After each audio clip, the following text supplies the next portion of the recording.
Hi everybody. This week you're starting your research. So the research process actually can be broken down into smaller steps, which makes it a lot easier to do. This week we will be starting with the first step, and we're going to talk about how to get started on your research process. So first, take a moment to think about how you feel during your first week of class last week.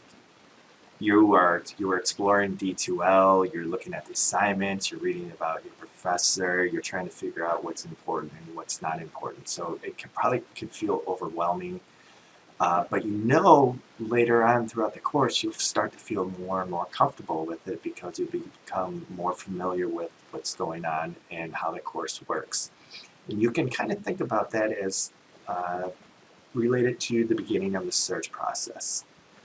You may feel anxious and wonder how you'll start your research and then how you'll be able to finish the project.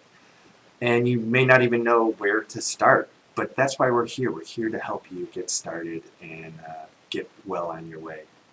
The first thing you want to do is read your assignments carefully. Professor Dolph lays out the parameters of your projects, so you want to make sure you follow those so you get good grades. Second, you want to start thinking about topics. Think of something that you're curious about, but you haven't quite made up your mind about. You're going to be spending a lot of time with this topic, reading about it, watching about it, so make sure it's something that you're interested in. Once you have a broad topic, you'll start to find some research and learn more about your topic. There are a couple places you could start. First, you could shoot me an email at wcondon@prairiestate.edu and ask for help. But if you want to get started yourself, the easiest thing to do is to think about the key concepts or key ideas about your topic and just Google those. So one thing that's been in the news lately has been baseball, the cheating scandal with the Astros, and I'm a huge baseball fan, so this might be a topic I want to explore. So I might just open up a Google page and type in baseball cheating. And as you can see, I have over 135 million results. You can see stuff from the New York Post, from the Atlantic, from New York Magazine, some more stuff from different websites.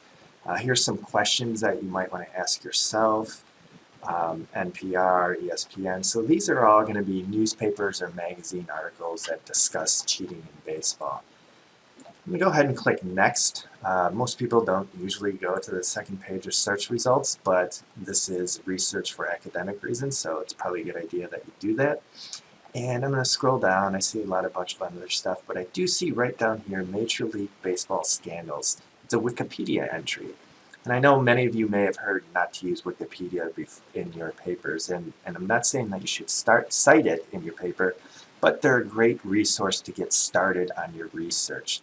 You can go through, you can look up at different scandals in baseball, and they have links to different places where you can find more research. Sign stealing scandals right here, and then you can even see the Houston Astros have their own wiki. And then you can see some of the sources that they use down here. I can also go to the library's homepage to find some information. So I'll type in library.prairiestate.edu. And this time I'm just going to type in, into one search, just going to type in baseball, because I want to show you something that will show up in your results when you type in a general topic like this. So once it loads, we'll be able to see the very first thing that you see is a start your research, or a research starter. So I'm going to click that, and you can think of this as like a Wikipedia entry, an encyclopedia entry. And it goes through a bunch of different topics about baseball, and it has some links elsewhere. So this might be a great place to start. I can also just add a term to my original search term, just cheating, and click search. And it's going to rerun the search, and you'll see I have about 91,000 search results from newspapers, books, reports. So this is another great place to start your research and start thinking about it. Although reading through, at this stage of the process, you're going to go through things like newspaper articles, like I said, encyclopedia articles, magazines, that just learn more about the topic. That's what you're doing at this point, learning more about the topic, and then you'll start to feel more confident about performing more research about the topic. The next step will be narrowing to a research topic where you'll start to pay closer attention to what is being said about your topic. But for the exploratory stage, try to be open and being moved into different directions in your research. If you need any help with this or other parts of the process, please email me. Again, that's wcondon@prairiestate.edu. Thanks.